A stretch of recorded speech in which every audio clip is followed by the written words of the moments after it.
welcome back for another painting tutorial. We are painting these adorable vintage dishes. I'm so excited about these. I cannot wait to paint these with y'all.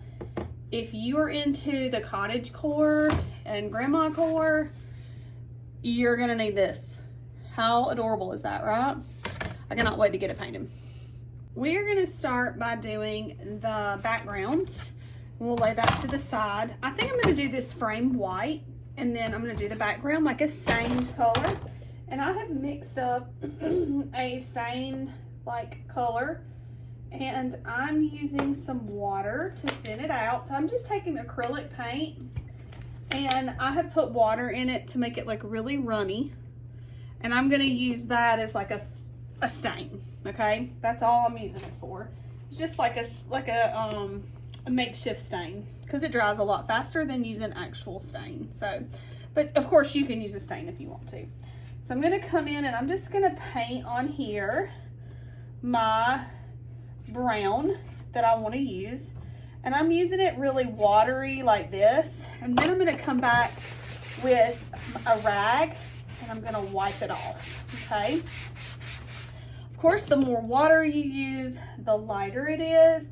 Keep in mind, the majority of this is going to be covered anyway by the Pyrex dishes and or the vintage cookware, or bowls and whatever you want to call them, dishes. I guess that's what you do call them, dishes, right? Okay, so I'm just going around and painting this whole thing brown, and I'll do a little section and then I'll wipe it off. And then I'll do another little section and wipe it off.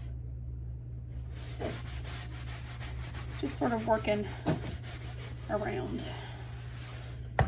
Okay.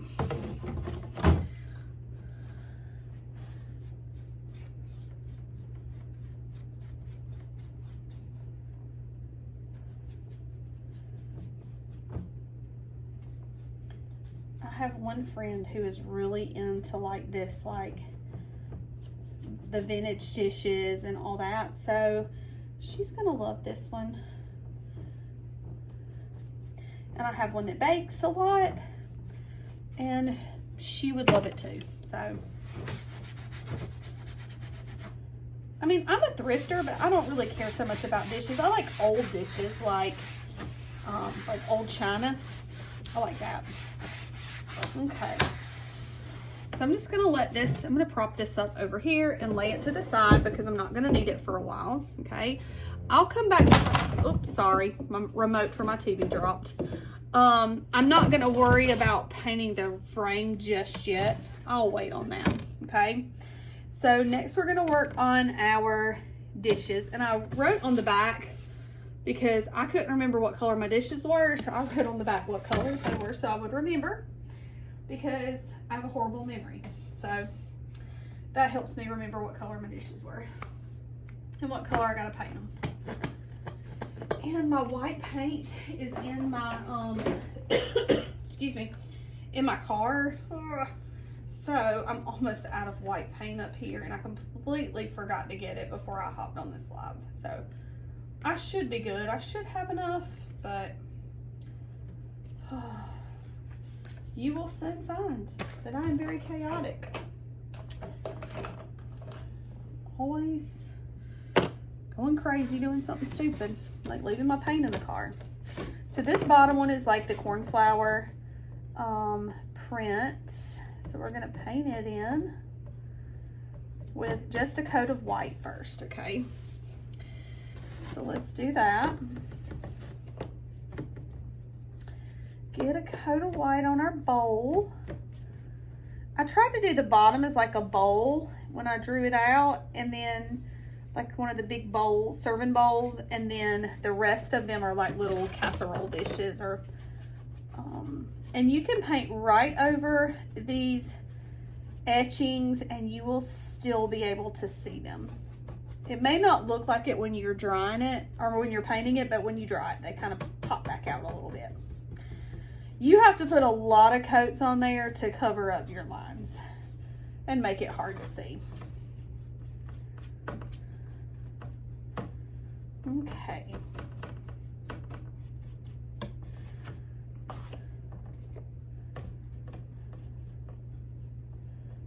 All right.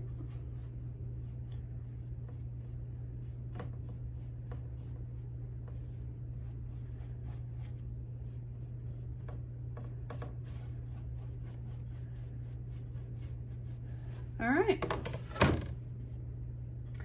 Then let's see what color. That one's pink. That one is like a golden yellow, and that one's like an ugly green. I know that's not. I shouldn't say ugly green, but it is an ugly green.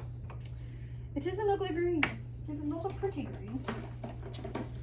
Let's go with this. This is not exactly the color that I want. I'm gonna have to mix my color, but this is what I'm using as my base.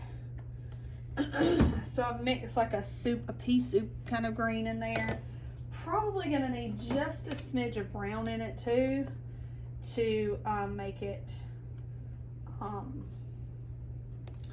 be what I need it to be. Because I don't think that it's gonna do it with that. I'm gonna have to use a little bit of brown. I still got this like frog in my throat that I can't get out. Oh, let's see. No, that's still not the like 70s olivey green that I want. Let's see.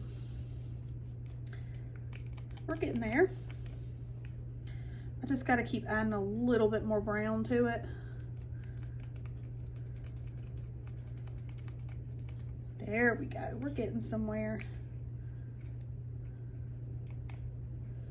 Okay. I'm gonna do a little bit more. And I think I'll be where I want it to be.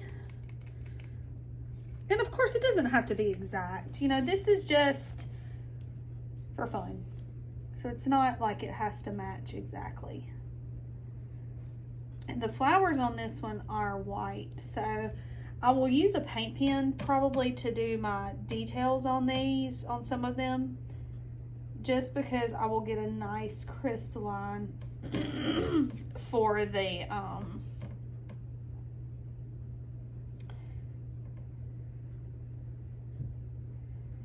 okay. Cute, cute, cute. Loving it.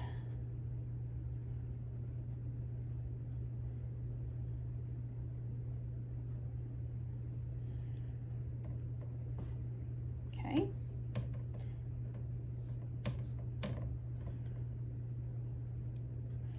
All right, and then the next one is pink, and then we have like a goldenrod light color. And the pink one is more like it's not a pink, it's more of like an orangey kind of pink. So I'm gonna add just a little bit of orange to my pink here. And I might have to tweak it a little bit once I get going, but I call it again that like salmony sort of pink color. Yeah, that's the color I want. Okay, and these flowers also are white, so they will be easy to just, after I dry it, paint it in with a paint pen, or sketch it in, or whatever you want to call it, with the paint pen to add those details. This is gonna be so cute, so stinking cute. I cannot wait to finish this one.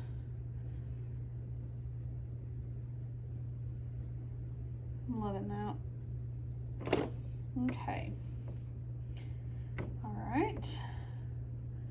So let's go along the bottom edge here.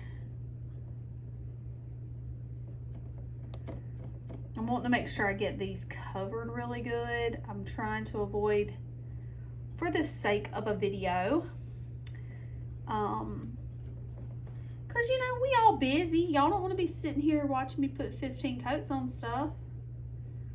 I mean, there is the power of editing, I know, but your girl ain't got time for all that either. I don't got time for all that either.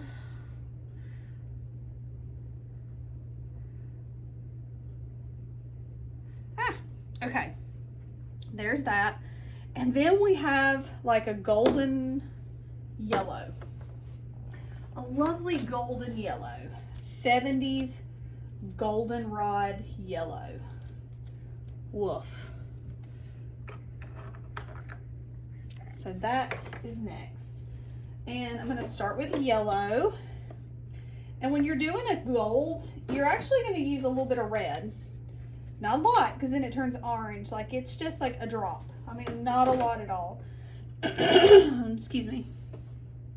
And then I'm actually going to use a little bit of white too, if I need to tone it down some.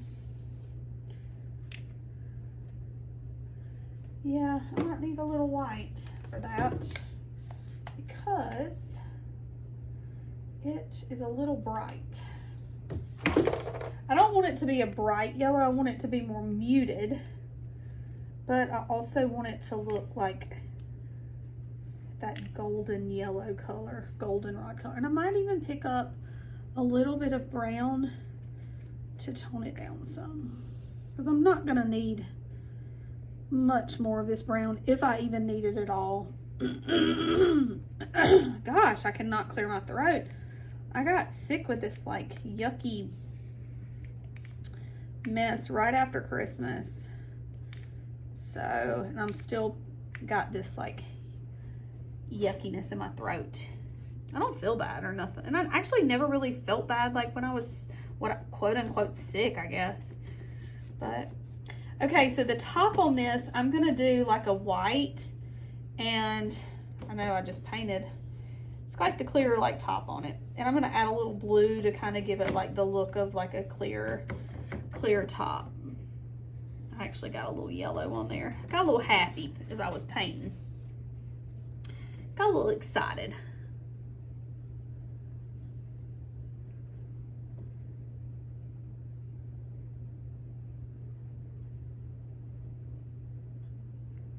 Okay. Okay. I'm gonna try to fill in these places here really good. Get it painted in really good from where it's been etched with the laser. Okay. I tried to replicate the pattern as good as I could when I was drawing it out.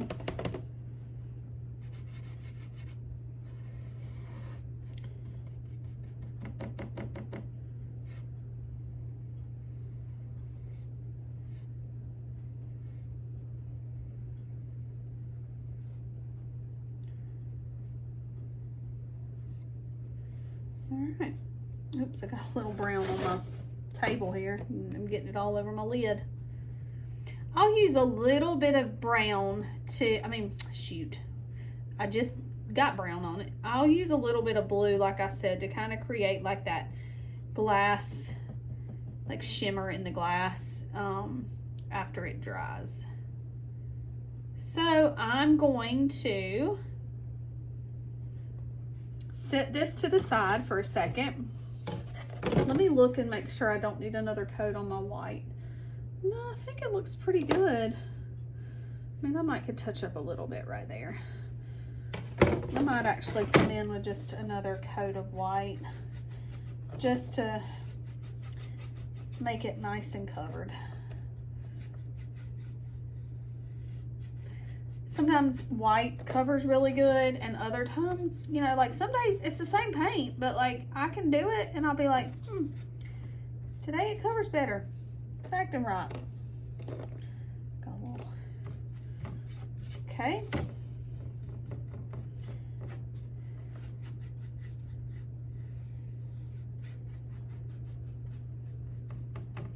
All right, so we've got that. We're gonna just lay this to the side and let it dry for a minute, because I'm probably gonna have to do another coat on the green too.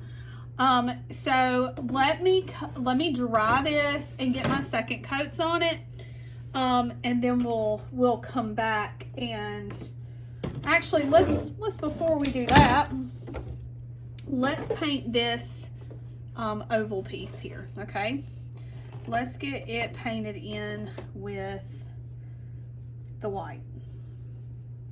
And I'm just going around the edge and putting a coat of white on it. I'll probably come back and kind of distress this a little bit. I haven't decided yet, but I'm pretty sure I probably will.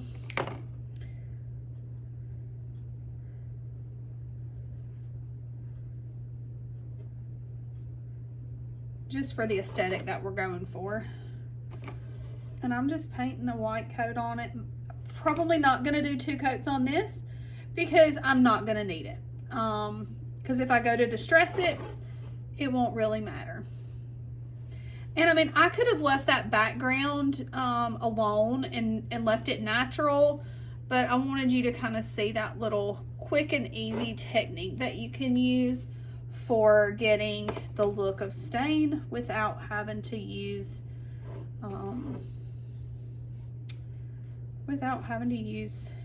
actual stain. You can just use craft paint. So, especially if you're new to crafting, new to painting, that's a good little tip. Because a lot of people think you have to use stain, and you don't. Okay, and you can kind of control what color stain you want. So I've got my white on my rim, or my frame.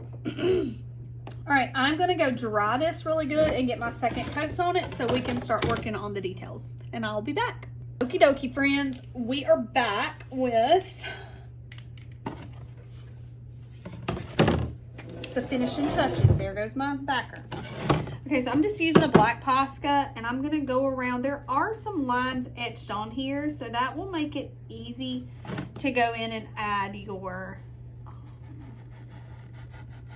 outlines. Why my hand got so shaky right there, I do not know, but it was like saying, help me, I can't draw a straight line. Whew. It's a struggle sometimes, friend. It's a struggle.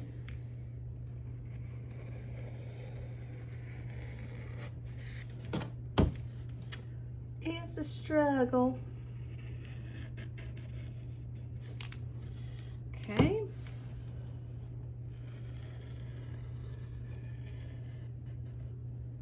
And of course, you can do this with a paintbrush. You don't have to use a Posca or a paint pen. I'm just doing that because it gives a nice smooth line and makes it nice and cute.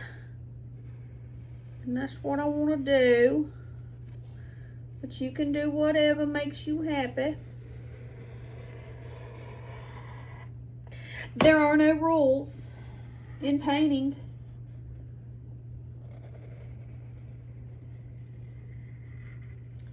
Do whatever makes you smile. Okay. And like, I could worry about the fact that I got a little green on this paint, over this pink right here. Like, I ain't stressing over it. I could go back and touch it up. I might go back and touch it up, but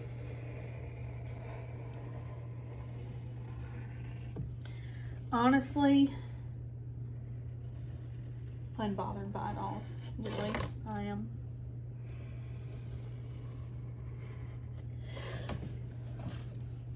And it would have been cute to add the lid part on there, and I didn't even think about that. Oh gosh, that got a little crazy.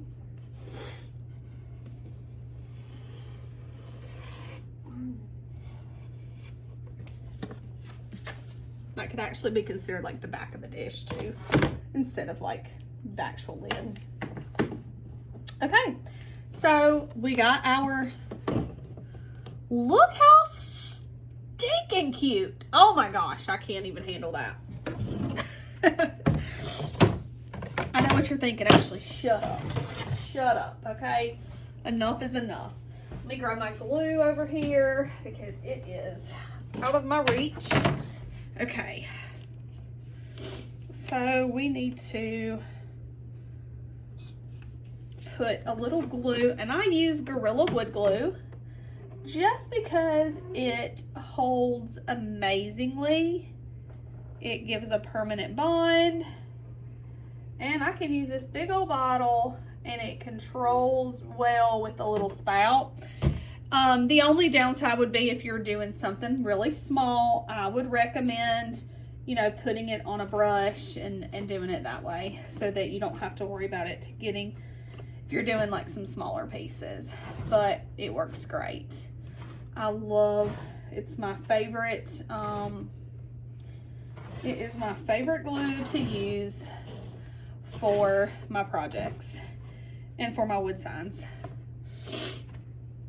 Okay, so that's laying nice and flat, and then we are gonna stick this right in the middle. Originally, I had words on this, but I was like, I'm over words at this point. So I'm like, let's don't do words. If you wanna write something on it, of course you can, but I thought it would just be really cute to hang in a kitchen. And add just a really fun, whimsical, this is a little warped, so I'm gonna have to hold it down, but that's not a problem. I will just hold it down for a few minutes. Let me make sure, I'm gonna stand over it and make sure it's straight, because I would hate for it to be a little crooked. There we go.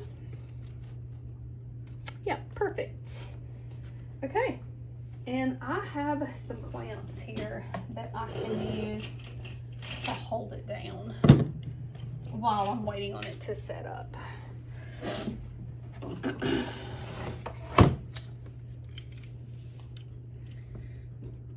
If it'll reach, I think it will, potentially. Yeah. Yeah, it will reach. And then we're gonna put one here on this corner here, or on this side right here. If it'll reach, oh, it will reach. We'll put one there. And then we will just make sure and hold it down for a few minutes until it decides that's not really doing anything. Just not close enough. Just not close enough to really do anything. It does take it a few minutes for this to set up. So if you feel like, you know, you got other things you need to do, you can leave it sitting for a second and go and do what you need to do. But this is such a cute piece. I think it turned out really, really cute. As soon as it sets up, I'm going to put a, I don't know that that'll hold it to where I can, got some an alcohol, rub an alcohol bottle and stick on it. Yeah, there we go.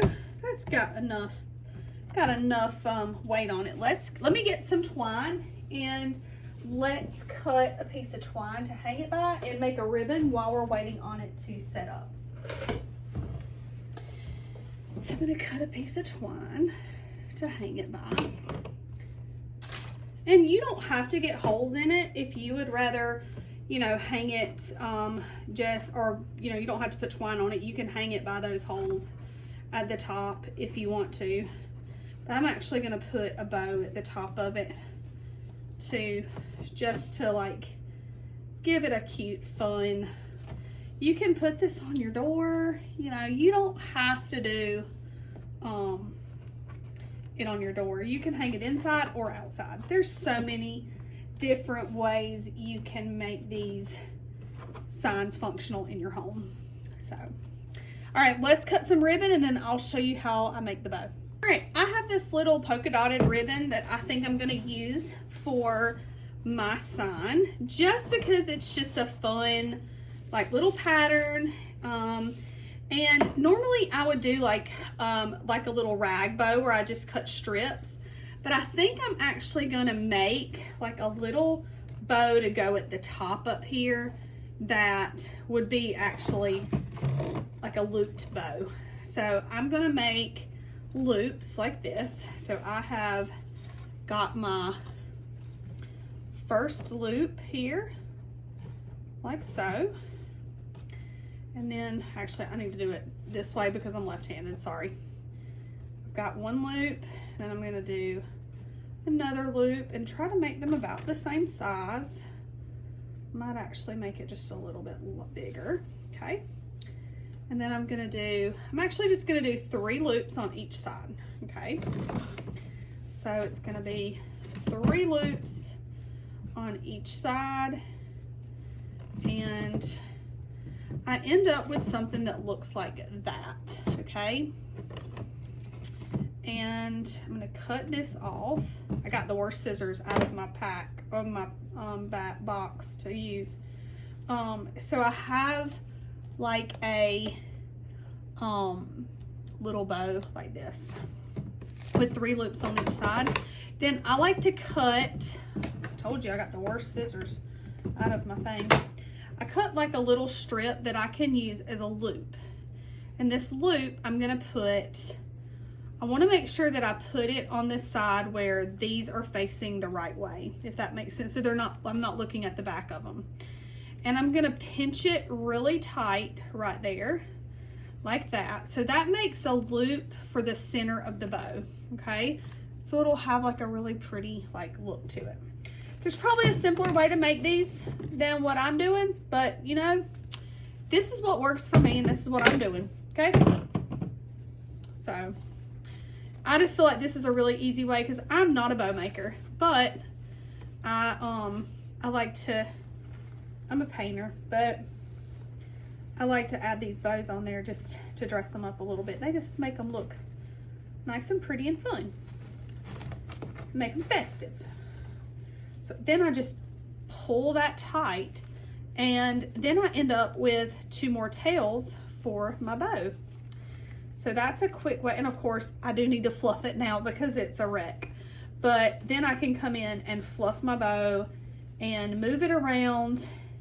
And you can add as many of those loops as you want to. It doesn't have to be only 3. That's just what I chose to do. Because I'm gonna put it up here at the top of my sign. But I do need to, I am gonna tie this in a knot right there, just so those tails don't come undone and my bow doesn't fall apart. And then, unfortunately, because I have the worst scissors ever, I'm going to need probably to not try to do this. Oh, they're cutting pretty good. I'm going to cut some little dovetails in the ends.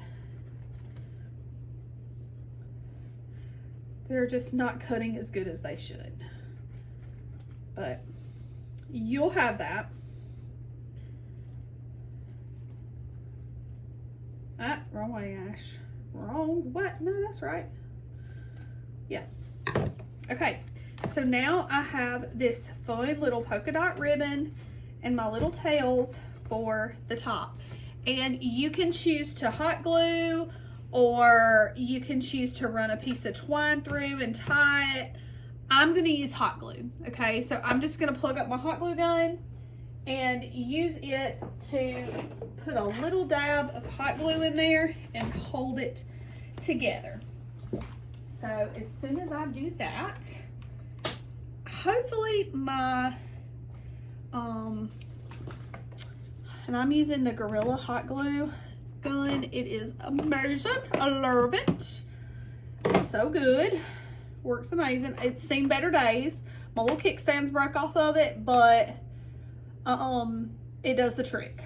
So I'm gonna let that heat up, and I'm gonna put just a little dab of hot glue on there to hold it. And let's see how this is holding up. Oh, lovely. I've got doggone, I stuck that in some water. Look at that. Only me. I spilled some paint water on my desk earlier, and I guess I didn't get it all up because it just got on my Pyrex dish.